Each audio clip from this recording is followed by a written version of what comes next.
2 సంవత్సరాలుగా cabinet meeting లేదా review meeting జరిగినప్పుడు మాత్రమే కనిపిస్తూ సినిమా షూటింగ్స్ చేసుకుంటూ ఒక పెయిడ్ హాలిడేలో ఉన్నటువంటి గౌరవ మంత్రి పవన్ కళ్యాణ్ గారు సడన్ గా యాక్టివ్ అయిపోయారు. ఏపీలో, తెలంగాణలో, ఢిల్లీలో మీటింగ్లు పెట్టేస్తున్నారు. ఇక్కడ ఉండి ఢిల్లీ మెడల్ ఉంచుతాం, కేంద్రం మెడల్ ఉంచుతాం అని ప్రగల్భాలు పలుకుతారు. తీరా ఢిల్లీకి వస్తే నోరు మూతపడిపోద్ది, మాట కూడా బయటకు రాదు, వంగి దండాలు పెడతారు అని వారు ఢిల్లీలో అంటున్నారు. ఎవరి గురించి? మీ గురించేనా పవన్ కళ్యాణ్ గారు? చాలా మంది ముఖ్యంగా మన తెలుగు రాష్ట్రాలు కావచ్చు, కొంచెం దక్షిణాది రాష్ట్రాలు కావచ్చు, మనం ఎక్కువగా వినేది మేము ఢిల్లీ మెడల్ ఉంచుతాం, ఒక్క పట్టుకొని నేలకు దించుతాం, తడాకా చూపిస్తాం అని దక్షిణాది నాయకులు చాలా మంది చాలా పెద్ద పెద్ద మాటలు మాట్లాడుతూ ఉంటారు. కానీ నిజంగా వాళ్ళు ఢిల్లీకి రాగానే ఆ మాటలు ఎందుకు గొంతులోంచి రావు, పెగలు ఏంటో భయం అనుకో. దక్షిణాది మీద ఉత్తరాది ఆధిపత్యం ఎందుకు ఎందుకు ఎందుకు ఎందుకు అని అరిచి గీపెట్టి గగ్గోల పెట్టి అంత అహంకారం, ఉత్తరాది అహంకారం,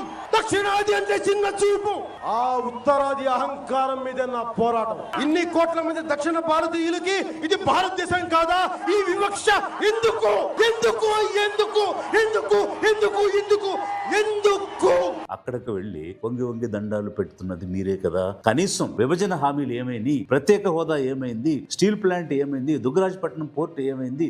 మీరు అధికారంలో ఉండి భాగస్వామి అయి ఉండి మీరిచ్చినటువంటి హామీలు, పార్లమెంటు సాక్షిగా పెట్టిన బిల్లులో ఉన్న హామీలు అమలు చేయలేదని ఏనాడు అడగలేదు. అక్కడికి వెళ్లి వంగి వంగి దండాలు పెట్టుకుంటూ మీ గురించి మీరే చెప్పుకుంటున్నారా మిస్టర్ కళ్యాణ్? ఇంత సడన్ గా యాక్టివ్ అయిపోయి ఒక యాక్షన్ ప్లాన్ లో లేని మీటింగ్స్ సడన్ గా పెట్టిస్తున్నారంటే ఎందుకు? అంటే 2 సంవత్సరాలు తిని పడుకున్నది చాలు, ఇక నువ్వు యాక్టివ్ కావాలి, 2028లో తెలంగాణ మనం కొట్టాలి, ఎట్టి పరిస్థితుల్లోనూ దాన్ని క్యాప్చర్ చేయాలని మీ ఇంటికి వచ్చి ప్రధానమంత్రి మోడీ గారు చెప్పినందుక సడన్ గా ఈ యాక్టివిజం. నేను జాతీయవాదం వైపు వెళ్దాము అనంటే నాకు కులం అంటగడుతున్నారు అని జనం మీద మీరు నెపం వేస్తున్నారు. ఎవరు మీకు కులం అంటగట్టారు? కులానికి నన్ను దయచేసి పరిమితం చేయకండి. మీ అందరికి చేతులు ఎత్తి దండం పెడుతున్నాను. దేశం బాగుండాలి, రాష్ట్రం బాగుండాలి, ప్రజలు బాగుండాలని కోరుకుంటే కూర్చోబెట్టి కులం కులం కులం చెప్పి కులాన్ని కట్టుకున్నది మీరు, కులాన్ని తాళి కట్టి పెళ్లి చేసుకున్నది మీరు, కులం పునాదుల మీద ట్రాక్ రికార్డు డెవలప్ చేసుకున్నది మీరు. పక్క రాష్ట్రంలో మీలాంటి ఒక సినిమా యాక్టర్ ఈ రోజు జనం చేత ఓట్లు వేయించుకుని సీఎం అయ్యారు. మరి అక్కడ వేసిన ఓట్లు ఇక్కడ వేయకుండా ఉంటారా? ఇక్కడ కూడా మీకు ఓట్లు ఇచ్చి ఉండేవి, కానీ ఎందుకు మీకు ఓట్లు రాలేదు? మీరు కులంతో ఐడెంటిఫై అయ్యారు కాబట్టి, మీ ఫ్యాన్ క్లబ్స్ కులం కాబట్టి, మీ అన్న నుంచి ఫ్యాన్ క్లబ్స్ అదే కమ్యూనిటీ మీకు సంక్రమించాయి కాబట్టి, ఈ ఫ్యాన్ క్లబ్స్ మీ నుంచి మీ అబ్బాయికి సంక్రమిస్తున్నాయి కాబట్టి, రాజకీయాలకు వచ్చిన తర్వాత కూడా మీ ఫోకస్ అంతా కులం మీదే. కాపుల నుంచి ఎవరు సీఎం కాలేదు, కుల భావన పెంచుకోండి, మీరు ఓట్లేయండి చూపిస్తాను అని అన్నది మీరే.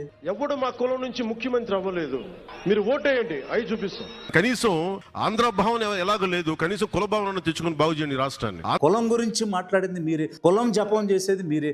ఏ స్పీచ్ లో అయినా కులం అనేది లేకుండా మీరు ఎప్పుడైనా అడ్రస్ చేయడం జరిగిందా? మొదటిసారి మీరు పోటీ చేసినప్పుడు ఎక్కడ పోటీ చేశారు? గాజువాకలో, భీమవరంలో. గాజువాక, భీమవరం ఎందుకు ఎంచుకున్నారు? అక్కడ కాపుల ఓట్లు ఎక్కువ ఉన్నాయని. అయితే 2 చోట్ల గెలవలేదు కాబట్టి కాపులు కూడా ఓట్లు అయిపోతే ఎట్లా? మీరు మీటింగ్లకు వస్తున్నారు, ఓట్లు వేయడం లేదు. కుల భావన తెచ్చుకోండి, ఓట్లు వేయండి, నేను సీఎం అవుతానని అడిగి మళ్ళీ జల్లెడ బట్టి అత్యంత అధికంగా కాపు ఓట్లు ఎక్కడున్నాయని చూసి పిఠాపురంలో ఎక్కువ మంది కాపు ఓట్లు ఉన్నాయని చెప్పి అక్కడ పోటీ చేసి అక్కడి నుంచి గెలిచి వచ్చారు. గుంపు పార్టీలుగా బీజేపీ, జనసేన, తెలుగుదేశం కలిసి పోటీ చేసినప్పుడు మీకు 2 ఎంపీ స్థానాలు ఇస్తే 2 ఎంపీ స్థానాలు కాకినాడ, మచిలీపట్నం కాపులకే ఇచ్చారు. 3 మంత్రి పదవులు ఇస్తే అందులో 2 మంత్రి పదవులు కాపులకే ఇచ్చారు. ఒక ఎమ్మెల్సీ వస్తే అందులో ఆ ఎమ్మెల్సీ కాపు అయినటువంటి మీ అన్నకి ఇచ్చున్నారు. ఇలా ఉదాహరణలు చెప్పుకుంటూ పోవాలంటే అనేకం ఉన్నాయి. టెర్రరిస్ట్ కాల్పుల్లో చాలా మంది చనిపోయారు, కానీ కాపు బలిజ వర్గానికి చెందిన వాళ్ళు ఎవరు చనిపోయారని వెతుక్కుని మరి ఎక్కడో ఉన్న కావలికెళ్లి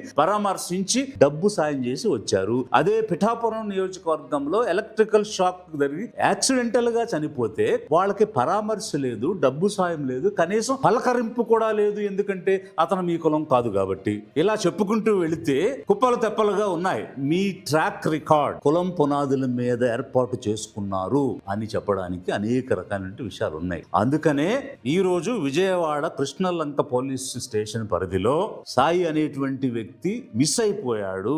ఏమైపోయాడు? కనీసం కనీసం ఈ ఉప ముఖ్యమంత్రిగా ఉన్న గౌరవ పవన్ కళ్యాణ్ ఎందుకు స్పందించడం లేదని జనం అడుగుతున్నారు. ఎందుకు అడుగుతున్నారంటే, ఒకటి చనిపోయిన వ్యక్తి కుటుంబం గాని వాళ్ళ మామలు గాని వీళ్ళందరూ కూడా జనసేన పార్టీ వాళ్ళు, రెండు కాపు కమ్యూనిటీకి చెందిన వాళ్ళు, అంటే డబుల్ పాజిటివ్. మేము కాపు నాయకులు, మా నాయకుడు మా నేత నాదెండ్ల మనోహర్ గారు కానీ పవన్ కళ్యాణ్ గారు తప్ప, ఇప్పుడు కూడా చెప్తున్నాం, మా ఫ్యామిలీ మొత్తానికి ఉన్న సభ్యత్వాలతో సహా చూపిస్తాం, చూడండి.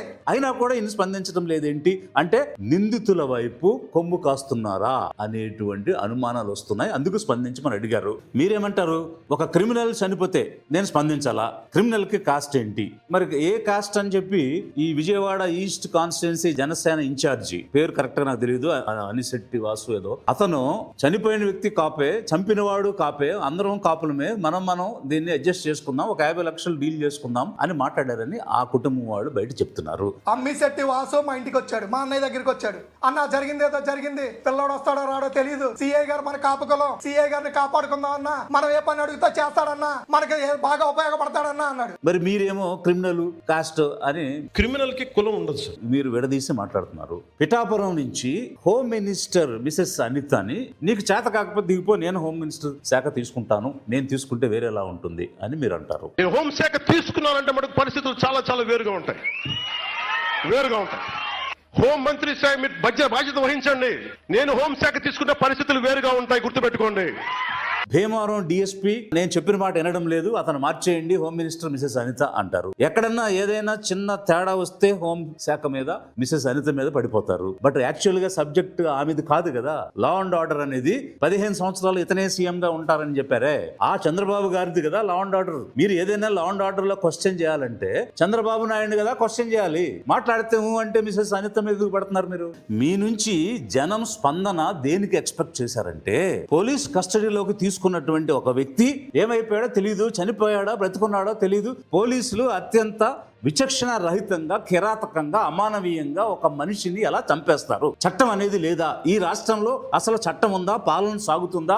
గవర్నెన్స్ అనేటువంటిది రాజ్యాంగబద్ధంగా సాగుతుందా లేదా అని కొన్ని ఫండమెంటల్ క్వశ్చన్స్ జనాలకి ఎరైజ్ అవుతున్నాయి. ప్రాథమిక హక్కులు అనేవి మనుషులకు ఉన్నాయా లేవా? ఈ ఆంధ్రప్రదేశ్ రాష్ట్రంలో లా అండ్ ఆర్డర్ కంప్లీట్ గా ఫెయిల్ అయిపోయిందని మీరే చెప్తున్నారు. అధికారంలో ఉన్న ఈ గుంపు పార్టీల అండదండలు చూసుకునే కదా పోలీసులు ఇలా ఇష్టం వచ్చినట్టు అడిగేవాళ్ళు లేడు, మేమేమైనా చేయొచ్చు, మా ఇష్టం వచ్చినట్టు రూల్ చేయొచ్చు, తెనాలిలో నడి రోడ్డు మీద మోకాళ్ళ మీద నిలబెట్టి కొట్టొచ్చు, కస్టడీలోకి తీసుకుని వెళ్ళి చంపేయొచ్చు, శవం కూడా ఫ్యామిలీకి ఇవ్వాల్సిన అవసరం లేదు, మనకు నచ్చిన చోట దహనం కూడా చేసేయొచ్చు అని ఇన్ని రకాలుగా జరుగుతున్నాయి అంటే ఆంధ్ర రాష్ట్ర ప్రజలు ఏమనుకోవాలి ఈ పాలన గురించి? ఏ రకమైనటువంటి లా అండ్ ఆర్డర్ ఉంది ఈ స్టేట్ లో? దానికి మీరు స్పందిస్తారని జనం ఇంకా స్పందించలేదు ఏమిటి అని ఎదురు చూశారు. అది మానేసి మీరు తొక్కి నారదీస్తా, ఒలుస్తా, తొక్కి నారదీస్తాను చెప్తాను, గుర్తుపెట్టు. మీకు ఇచ్చిన పంచాయతీరాజ్ శాఖలో తొక్కి నారదీసే పని ఒకటి ఉందా? లేకపోతే మీ అటవీ శాఖలో తొక్కి నారదీసే కార్యక్రమం ఉందా? మీరు తొక్కి నారదీస్తే ఎగ్జిక్యూటివ్, జ్యుడిషియరీ, లెజిస్లేచర్ ఈ అంగాలని దేనికి?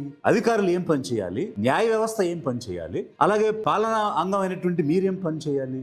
అసలు ఆ భాష ఏంటి? ఒక మంత్రిగా తొక్కి నారదీస్తా ఏంటంటే, రాజ్యాంగం అనేది లేదా ఈ రాష్ట్రంలో? ఈ దేశానికి ఒక రాజ్యాంగం ఉంది కదా, రాజ్యాంగబద్ధంగా కదా పాలన సాగాలి. నేను తొక్కి నారదీస్తా, ఒలుస్తా, రిమూవ్ చేస్తా అంటే అదా మీ మంత్రిగా మీ జాబ్? అదా మంత్రిగా మాట్లాడే భాష? అదా? ఇది సభ్య సంస్కారమా? ఇది కనీసం బూడిదైనా ఇవ్వండి అని బిడ్డను కోల్పోయిన తల్లి అడుగుతుంటే, ఈ గుంపు పార్టీల పాలనలో ఆంధ్రప్రదేశ్ లో శాంతి భద్రతలు ఉన్నాయా అని జనం ప్రశ్నించేటువంటి పరిస్థితి. ఎన్నికల ముందు పవన్ కళ్యాణ్ గారు వేరు, ఎన్నికలు అయిపోయి అధికారంలోకి వచ్చిన తర్వాత పవన్ కళ్యాణ్ గారు వేరు. రాజకీయాల కోసం, ఓట్ల కోసం ఒక ఆడబిడ్డను చెరిచి చంపేస్తే ఏమైపోయింది ఈ ప్రభుత్వం? న్యాయం చేయదా అని నిలదీసి, అరిచి, గీపెట్టి, రోడ్ షో చేసి, సుగాలి ప్రీతి 14 ఏళ్ల బిడ్డని స్కూల్కి వెళ్తే 10 మంది నాశనం చేస్తే దాన్ని పట్టించుకోడు ఎవడు. ప్రీతి సుగాలి కేసు అధికారంలోకి రాగానే మొదటి ఫైల్ గా తీసుకుని న్యాయం చేస్తానని మన గవర్నమెంట్ ఫామ్ అవగానే ఫస్ట్ కేసు సుగాలి ప్రీతిని తీసుకుంటాం. ఆ రోజు చెప్తే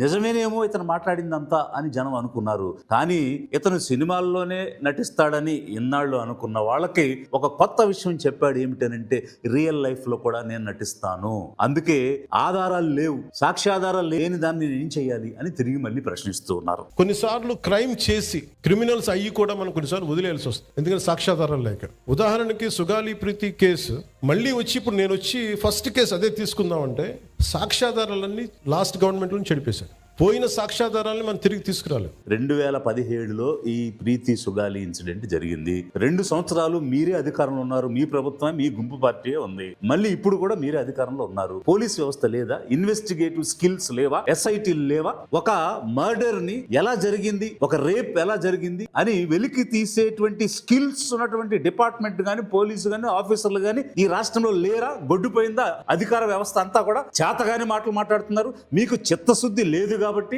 నిందితుల పక్షాన ఉన్నారు కాబట్టి మీరు ముఖం చాటేసి మాట మార్చేస్తున్నారు. మీకు నిజంగా ఆ బిడ్డకు న్యాయం చేయాలి, ఆ తల్లి పార్వతికి న్యాయం చేయాలి అని మీరు అనుకుని ఉంటే, ఇంత అధికార మైటీ గవర్నమెంట్ పవర్ మీ చేతిలో ఉంటే, ఒక హత్యను, ఒక రేప్ ని మీరు బయటికి తీయలేకపోతున్నారంటే purely you're not interested. You're interested in towards criminals. నిందితులకు మీరు కొమ్ము కాస్తున్నారు కాబట్టి నిజం వెలికి తీసి ఆ బిడ్డకు న్యాయం చేయలేదు. ఇది రియల్ లైఫ్ లో నటించడం కాదా? మీకు అవసరమైతే హత్యలు వాడుకుంటారు, మీకు అవసరం లేకపోతే క్రిమినల్ తో నన్ను జత చేస్తారేంటి అని ప్రశ్నిస్తారు. ఇది మీ రియల్ నటన. అధిక జనులు, సామాన్య పేద మధ్య తరగతి ప్రజలు గమనించాలి, గ్రహించాలి వీళ్ళ నిజ స్వరూపాలు ఏమిటి అనేది. ఎన్నికల ముందు వాళ్ళు మాట్లాడిన తీరేంటి, మాటలేంటి, ఇచ్చిన హామీలేంటి, అధికారం వచ్చాక ఏ విధంగా తప్పించుకునే ప్రయత్నం చేస్తున్నారు, ముఖం చాటేస్తున్నారు, డైవర్షన్ పాలిటిక్స్ ఎట్లా నడిపిస్తున్నారు అనేటువంటి. అందుకే మన ఓటు ఎంతో విలువైంది. మన ఓటు మన కోసం వాడుకుని మనం అధికారంలోకి ఎలా రావాలి అన్న ఆలోచన అధిక జనం చేయనంత కాలం ఈ రకమైనటువంటి శాంతి భద్రతల విఘాతమే కాదు, చట్టం అనే దానికి విలువ లేకుండా పోవటం అనే కాదు, సామాన్యుడు భద్రతతో జీవించలేనటువంటి పరిస్థితి